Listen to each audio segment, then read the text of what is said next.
જય દ્વારકાધીશ ખેડૂત મિત્રો અને પશુપાલક મિત્રોને જય ઠાકર. તો મિત્રો આપણે આજે આવી ગયા છે નવો વ્લોગ લઈને. તો નવા વિડીયોની અંદર ફેમિલીને બધા હારે થઈ કહી દઈએ કંઈક. તો આજે જય માતાજી, જય શ્રી કૃષ્ણ. આજે ફેમિલીને એ કહેવાનું છે કે મારી ઉર્વિશા હાટું એક ખપેતરું આવ્યું છે કચ્છમાંથી. ગિફ્ટ મોકલાવી છે રણછોડભાઈ રાધાબેને મોકલાવ્યું ને તો 10-15 દિવસ થઈ ગયા, પણ અમને વિડીયો બનાવવાનો આ જ ટાઈમ આવ્યો. ઉર્વિશા તારો કચ્છ લઈ જઈએ, આપણે બતાવી બધાને. મિત્રો રણછોડભાઈ અમારા ફાઇનલી જોરદાર મિત્ર છે. એની ફરમાઈશ હતી કે તમે એકવાર અહીંયા આવો, તો અમે મારા મમ્મી પપ્પાને જઈ આવ્યા છે અને એની ઉર્વિશા હાટું ગિફ્ટ મોકલાવ્યું. જોઈ લો તમે આ ગિફ્ટ કેમ છે. અને વડામાં કેમ નાખે વડામાં માન બાપાને ગયા તે ઉર્વિશા હાટું જો આ કપડા મસ્ત મજાના લઈ આવ્યા હતા. અને રણછોડભાઈ 100 રૂપિયા હાટું ઉર્વિશા હાટું મોકલાવ્યા છે. એના હાટું આ થેલો મોકલાવ્યો અને અમારા હાટું આ પાકીટ મોકલાવ્યું. પાકીટની અંદર ખાસિયત પણ એવી છે, જો આવી એમ જરાક જો તમે મેં ખોલી નાખ્યું હે. આની અંદર હોય એટલે પૈસા સમાઈ જાય. આ મોબાઈલ રાખવાનું છે, આ પૈસા રાખવાનું છે ને આ બધું અંદર જે જેની વસ્તુ હોય એ રાખવાની હોય. અને માન બાપા ગયા તેથી મોકલાવા નતો, પણ તેથી આ મટેવેલો નતો. હવે અસર આવ્યો મટવી લીધો, તેથી તૈયાર આની ઉપર હે ને પ્લાસ્ટિક ને ચડાવી દઈએ ને તો ભરત હોય ઘૂંટા બોલું એટલે બહુ મેલું ના થાય. મિત્રો કચ્છની કલા જોઉં તમે. એક તો આ કાપડ જો હોય એટલે તમને વિચાર થાય કે એટલું બધું આ ભર્યું, આમાં કેટલી બધી મહેનત લઈ ગઈ છે. પણ ખરેખર આ છોકરી 4થા ધોરણમાં ભણે છે. એના હાટું જે કપડાં લીધા છે ને આ 3700 થી 3800 રૂપિયાની કિંમત છે. અને જે આ પર્સ છે આ લગભગ તમે દુકાનની અંદર આ કચ્છી ભરતનો લેવા જાવ ને તો લગભગ આની આશરે કિંમત હશે 1200-1300 રૂપિયા. છોકરી ભરી દીધો, રણછોડભાઈની દીકરી ભરી દીધો. જો એમ ભાગ્યલક્ષ્મી ભરી દીધો. તો ભાગ્યલક્ષ્મી છે રણછોડભાઈની દીકરી, એની આ ભરી દીધો છે. અને માન બાપાને ગયા તા ને બધું જોઈ આવ્યા કચ્છની અંદર. આપણે ખબર નથી, આપણે તો કચ્છમાં ગયા જ નથી. શું ખબર કચ્છ કેવું હોય. દીકરી જોજો ઘણા કેટલા બધા પહેર્યા, હાથની અંદર ઘણા પહેર્યા. પછી આ શું છે કે બધું કચ્છ ટાઈપનું જે વાતાવરણ ઊભું કરવાનું હોય એટલે આપણે એ પ્રમાણના ઘણા પહેર્યા. કપડા મોટા લીધા એટલે મોટી થઈ તો હાલે ને ટૂંકા ના થઈ જાય. મિત્રો આ કાપડ કિંમતી હોય અને બીજું કે કાપડ કિંમતી હોય ને લીધે જે આ છોકરી છે આના જ માપના કપડાં કરાવ્યા હોય હાવ તો 2 વર્ષમાં પૂરા થઈ જાય. એટલે મોટી સાઈઝ છે, ફૂલ સાઈઝ કરાવી છે.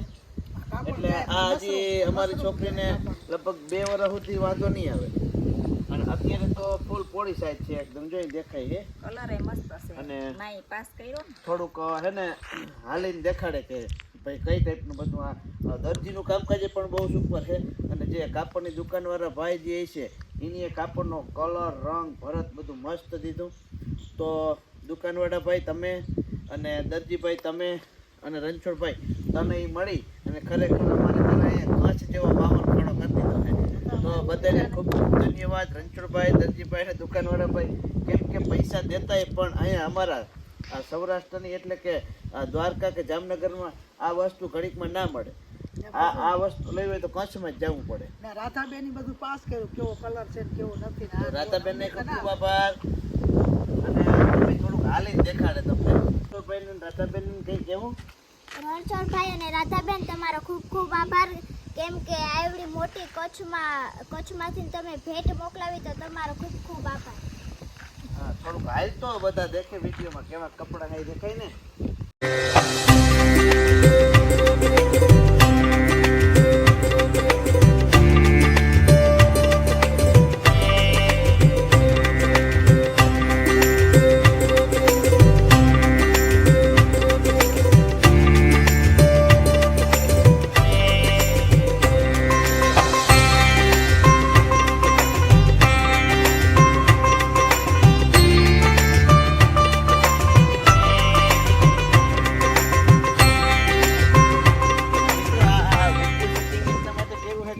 કચ્છની કલા આપણા દ્વારકામાં જોવા મળે એટલા માટે. અને રણછોડભાઈની ફરમાઈશ પ્રમાણે અહીંયા ગયા હતા અને આ કપડાં આપ્યા અને આ પર્સ આપ્યો, જોરદાર મોટી બધી ગિફ્ટ આપી. અને હવે આપણે અહીંથી ક્યાં જવાનું છે ખબર? ફેમિલી બધી હવની રીતે વહી ગઈ. હું એક જ વહી દો. આપણે જવાનું છે જીરું જોવા. મિત્રો ફાઇનલી જીરાની અંદર આવી ગયા. કચ્છના પહેરવેશનો વિડીયો બનાવતા જોવું જોઈએ તમે જીરું રહ્યું કે ગયું શું વાત છે. આપણે જરાક જીરાની અંદર નિરીક્ષણ કરી કેમેરામેન અહીં લઈ આવી અને જોતો જઈ.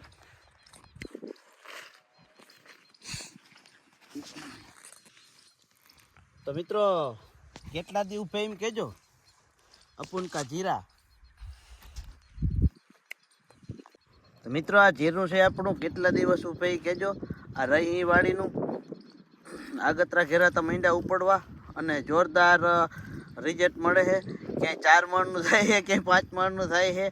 અને આપણું આ જીરું કેટલું થાય તમે મને કહેજો. કેમ કે હવે જો આમાં અહીંયા ઘોડા મીંડા પડવા છે એટલે કે વાડા હવે પાકી જવાની તૈયારીમાં છે. ઘેર કે લીલું છે અને પાકવાય પણ આવી ગયું. મેં કહેવાય જો આખું સેટ ઝૂમ કરી અને લઈ લેવાનું. ફરતી બાજુનો વ્યૂ આવી જાય એટલે આપણે ધક્કો ના થાય. જો આ બાજુ વધારે પાક પડી ગયો છે, જમીન અહીંયા થોડીક આછી છે એટલા માટે. અને કેટલા દિવસ હવે ઊભે આ જીરું એ જરાક મને કહેજો. મારા અનુભવ પ્રમાણે આ જીરું 10 થી 12 દિવસ હવે ઉપશે એવું મારું માનવાનું છે. અને દાણા આ પ્રકારના છે, તમે જોવો જ છો જીરાની અંદર. વરહ જેવી તો નરવાઈ છે જ નહીં અને હજી લીલું બહુ છે જીરું. તો મિત્રો જીરાની અંદર હવે બહુ કોશિશો કરવી પડી. અને જીરાની અંદર જો એક તકલીફ વધારે પડતી આ થતી છે, જ્યાં દાણા જો ચીમડાઈ ગયા છે કે આખું ફૂમકું રેડી છે અને એ ફૂમકાની અંદર આ દાણા છે એ ચીમડાઈ જવા માંડ્યા. તો એવું કંઈક પોઝિશન છે જીરામાં. એટલે બધાને આ જ થાય છે. ઘણા બધા મિત્રોના ફોન આવ્યા હતા, કોમેન્ટું હતું કે ભાઈ 85 દિવસના જીરાની અંદર કાળીઓ આવે. 85 દિવસના જીરાની અંદર કાળીઓ ના આવે પણ જે ઉપરના દાણા હોય એ ચીમડાઈ જવાનો પ્રોબ્લેમ રહેતો હોય. એટલા માટે થોડુંક ધ્યાન દેવું જરૂરી છે. અને અમારા ભાઈ જો વિડીયોમાં આવે છે કે પપ્પા મને જીરાની માહિતી દેતા શીખવાડો. બધા મિત્રોને આજ તો થોડુંક ઠપકાય તું જીરા વિશે કંઈ. હા તો મિત્રો આપણે તો બધું કોમેડીનું છે. આમાં શું છે આપણું કોમેડીનું પણ કંઈક કોમેડી કરો કે આ જીરાનું કંઈક કયો. હાલો જીરાનું કોમેડી કરી નાખો. આ જરી કો બોલનું એડિટિંગ વાળાને કેમ કરે. તો આમાં એવું છે કે જો તમે જીરામાં અડધારી દવા છાંટો તો તમારા ખોબા ઉપડી જાય. આ જીરા વિશેનું ભાઈ બોલી ગયા. તો મિત્રો જીરાની અંદર આપણે હવે લગભગ દવાનો રાઉન્ડ તો લેવો પડશે. અને કોઈ ભાઈને જીરું વધારે પડતું એમ થાય કે બગડતું જાય છે. અને ઘણા એવાય પણ પ્રશ્ન કરે છે ક્લોરોથાનોનિલ છાંટવાથી જીરું કે વરી જાય છે. અને ઘણીને જીરાની અંદર એવી વાત કરે છે કે બગડવા માંડ્યા છે. તો શું કરવું?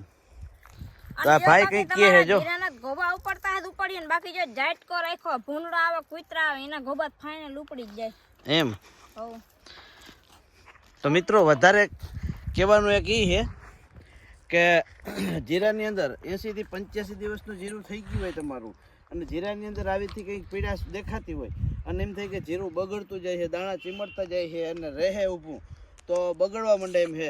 તો એના માટેનો બેસ્ટ ઉપાય છે 90% સલ્ફર આવે, જે 5 તારા આવે છે, 5 ગુલાબ આવે છે. અમારે તો વધારે પડતું એ લેતા હોય છે.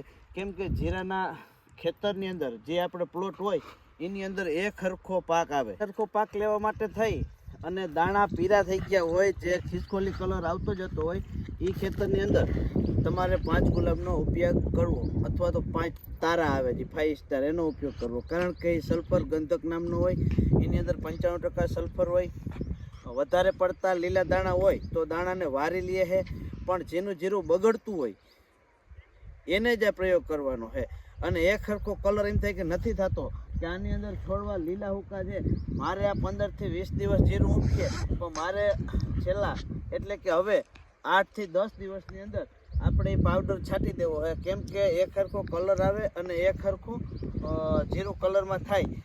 નહીંતર શું થાય કે ઝીણા છોડવા જે છે એની અંદર જે જીરું બંધાણું હોય એ લીલા કલરનું રહી જાય અને બજાર ભાવ કપાતો હોય છે. અને વધારે પડતું પાણીનો ભેજ હોય એ સલ્ફર સાટમાંથી 8 થી 10 દિવસમાં ખેંચી લે અને એ ખર્ચો પાક આવે છે. તો મિત્રો આજે આપણે વિડીયોમાં ઘણું બધું જાણ્યું. કાલે ફરી મળીશું નવા વિડીયો સાથે અને કાલના વિડીયોનો ટોપિક કંઈક અનેરો હોય છે તો એ તમે કાલનો વિડીયો જરૂર જોજો. આવજો બધાને. જય દ્વારકાધીશ. હર હર મહાદેવ. જય શ્રી રામ.